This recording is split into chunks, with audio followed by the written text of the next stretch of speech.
Всем привет! С вами Старичок-Игровичок, и сегодня небольшой обзор игры для Atari 2600, выпущенной в 1982 году, Raft Rider. Игра — своеобразный симулятор сплава на плоте. Получила она много негативных отзывов в свое время. Даже на сайте Moby Games кто-то сказал, что именно вот из-за таких вот игр погибла видеоигровая индустрия, точнее испытала свой кризис в начале 80-х годов. Так ли это на самом деле? Что вменяют этой игре? Что в ней плохого? Ну, во-первых, говорят, графика плохая. Во-вторых, звук. А в-третьих, управление. И по первым двум пунктам остается только согласиться. Звуки так себе. Ну, я думаю, их слышно, что это не шедевр. Что касается графики, графика действительно грустная. Наш главный герой болеет желтухой. Камушки, ну ладно, камушки как камушки, речка, однообразная синяя полоса. А пейзаж и спереди, и сзади радует нас двумя елочками или одной елочкой. И, в общем-то, все. Что касается живности, время от времени прибегает бобер. Кстати говоря, бегает он не просто так, он сгрызает со скоростью бензопилы дерево.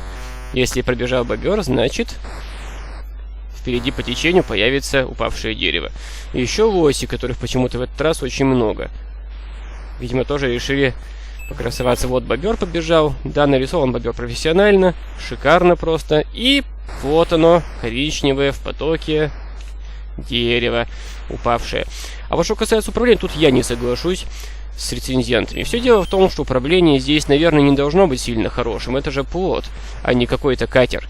Поэтому лавировать он особо не умеет. Единственная беда, что нигде не объясняется, как правильно управлять. К игре есть инструкция на нескольких страницах, даже с картинками, но нигде не объясняется, как конкретно все это делается. А все дело в том, что если мы просто нажмем вверх или вниз, игра, кстати, при этом притормаживает, вот, наверное, за это ее и ругали. Не то, чтобы игровой процесс останавливался, просто он вот так вот дергается. Вот.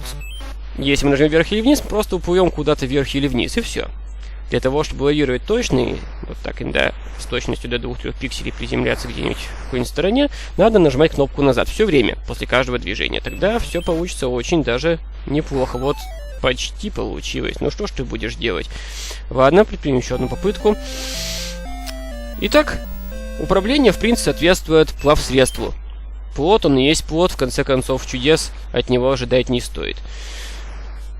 Еще одним, наверное, признаком того, что игра все-таки была действительно сделана небрежно, кроме картинки, которая перед нами, можно назвать поведение самой игры, когда ее вставляешь в Atari. Если ее вставить в Atari, то картридж стартует сразу же, без каких-либо титров, без меню и так далее. Повисит несколько секунд надпись US Games, и начинается игра, сразу же без предупреждения. Обычно игры для Atari запускаются либо с титульным экраном, либо просто в замороженном состоянии, или включается демонстрация. Тут ничего подобного. Идут очки, в общем-то, это не демонстрация, это мы уже плывем. Можно взять в руки джойстик и играть. Большой ли это минус, я не знаю. Ну, наверное, не очень. Хотя, с другой стороны, если оставить игру без присмотра, она будет постоянно пищать, что-то делать. Может быть, кому-то это не нравится. Выбора сложности здесь не предусмотрено, не считая поведения двух рычагов сложности. Они регулируют первый рычаг, который левый, регулирует поведение реки. После того, как набирается 1000 очков, ну точнее 900 с небольшим, река начинает ускоряться, и вот с такой скоростью будет двигаться до конца. Ну а второй рычажок регулирует поведение лосей. В моем случае выбрана сложность повыше, лось бежит навстречу. Вот видите, он идет прямо навстречу нам. А если переключить положение Б этот рычаг, то лось будет стоять как вкопанный в течение ручья и нам мешать не будет. Игра эта очень мирная, можно только плыть, плыть, плыть и плыть. И иногда собирать золото. Золото — это вообще проблема. С одной стороны, вещь хорошая. Если собрать 3 кусочка золота, нам дадут новый плот. Это замечательно. Он очень может пригодиться. С другой стороны, золото, кроме того, что его можно собирать, ничем не отличается от камней. И в него точно так же можно врезаться и погибнуть. Поэтому собирать золото опасно, особенно когда скорость увеличивается. Хотя это довольно весело, все-таки какой-то челлендж появляется. Золото можешь собирать только задев вот этой самой черной палкой. Ровно надо к нему прицелиться посерединке, иначе верная смерть. Ну, что касается этой игры, я бы не сказал, что вот такая игра могла быть причиной отторжения видеоигр в целом. Хотя, если бы я впервые видел видеоигру и начал бы знакомство с ними вот с такой, я бы, наверное, сказал, ну, какая-то это блеклая вещь видеоигры. Я думал, что бывает покрасивей. Пойду-ка книжку почитаю. Вряд ли, конечно, но все-таки то, что игра сделана небрежно, бросается в глаза. Действительно, и бобра можно было нарисовать красивей, и лося. Про пейзаж я ничего не говорю. Вот так. А ведь на Atari были красивые игры, которые показывали разные природные процессы. Была игра Salmon Run. Кстати говоря, от создателя Ali Cat. Если кто в своей юности в эту игру играл, думаю, что вы понимаете, о чем я. Была она и на ПК, и на Atari. Там надо было котенком прыгать по мойке, покушать и потом размножиться. Симулятор жизни уличного кота. Но что касается Salmon Run, это симулятор нереста лосося. Поднимаешься там вверх по течению и размножаешься. И в этой игре было прекрасно все. И звук в исполнении Atari вполне напоминал журчание ручья. Ну, не шедевр, конечно, но все-таки. И графика вполне соответствовала тому, что от нее требовалось. И рябь на воде была, и медведи были, и все остальное. Так что сказать, что разработчикам Raft Rider помешали ограничения аппаратные Atari, мы не можем. Я думаю, все-таки они немножко поленились. Особенно, что касается звука и графики. Ну, что касается геймплея, вы знаете, он затягивает. Я вот уже 3-й раз стартую и пытаюсь набрать побольше очков, и, наверное, сейчас не буду останавливать запись, попытаюсь до какого-то конечного результата дойти. Вдруг что-нибудь интересное получится. Вот, 3 жизни, значит, шанс на то, что получится что-то интересное есть. Естественно, как во многих таких играх, здесь правит генератор случайных чисел. Никто не знает, что будет за поворотом ручья. Какой-то честности говорить здесь бессмысленно. Причем постепенно наш плот перемещается ближе к середине экрана, так что с набором очков нам становится немножко сложнее, меньше времени на реакцию. Скорость реки остается такой же. Так, поплыли. Ну вот, в общем-то, все развлечения. Ага. Ни разу не получалось набрать больше 3 жизней. Вот, интересно, что будет. Вряд ли что-то будет хорошее. Золото никаких очков не дает. Но дает только жизни. Ну, наверное, скорее всего, как в любой нормальной игре, где не помещается счетчик жизней, просто будет нарисовано 3, а оставаться будет 4. Ну, я не думаю, что сейчас получится. Тут уже дело пошло. Хотя, ну-ка. Ну вот, еще один кусочек золота подобрали. Сейчас удачно очень получилось. Обычно в золото я врезаюсь и погибаю. Так, движемся, движемся, движемся. Ага. Да, немножко разнообразие бы не помешало. Думаю, что сделать более разнообразным хотя бы задний фон было бы вполне реально. Ну вот, зачем авось шибил сплавщика, я не знаю. Плыл он себе, никому не мешал. Так, поплыли. По крайней мере, игра не глючит, и картинка вполне остается самой собой. Движемся, движемся, движемся.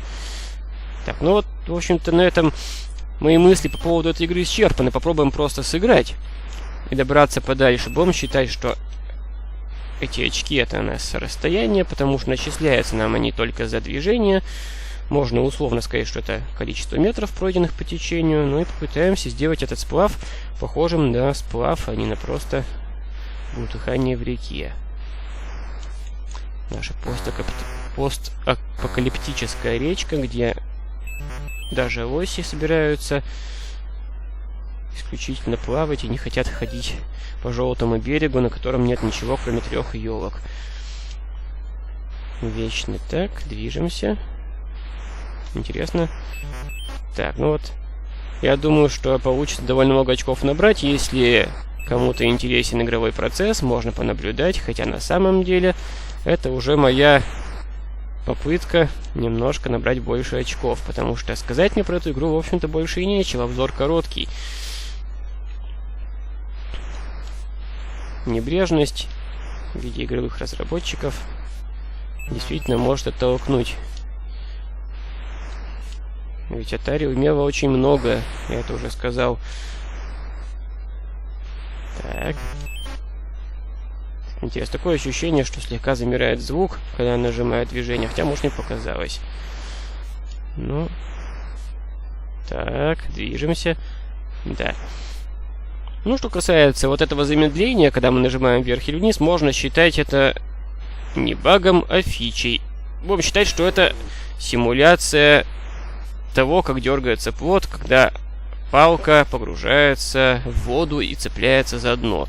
Плот ведь тоже двигается рывками, когда им управляешь шестом. Вот, возможно, это ощущение хотели нам передать разработчики. Кстати говоря, смотрите, вот можно на середине экрана. Не зря я об этом говорил. Так что сложность продолжает расти, расти и расти. Камни появляются с завидной регулярностью. Ну, кстати говоря, то, что это случайные числа, видно сразу, потому что иногда и на первых этапах появляется сплошная стена из камней, а иногда его так можно вполне спокойно проплыть, небольшой участок реки. Хотя я набрал уже много очков, то есть это уже далеко не начало. Бах, минус 1 жизнь. Бах, минус 2. Ну, как же так? Так, движемся. Пока мы еще живы, и мы не... Ну, елки зеленые. Они действительно зеленые все целиком со стволом вместе. Так, так, так, так, так. Ну. Опа. Вот так. Все-таки я надеюсь, что 10 тысяч мы наберем. Задействуем все разряды в счетчике очков. Значит, уже не зря проплыли по этой реке. Нет, золото брать не буду, потому что я не успею его схватить. А вот оно меня успеет потопить вполне нормально. Вообще жадно быть плохо и вредно. Так. Хотя жизни-то тоже нужны. Очень бы не помешало получить парочку жизней на нашей чудесной... Ох ты! Как ты не вовремя-то появился, а? На перемене бы тебя пустить. Ну вот такие впечатления от игры.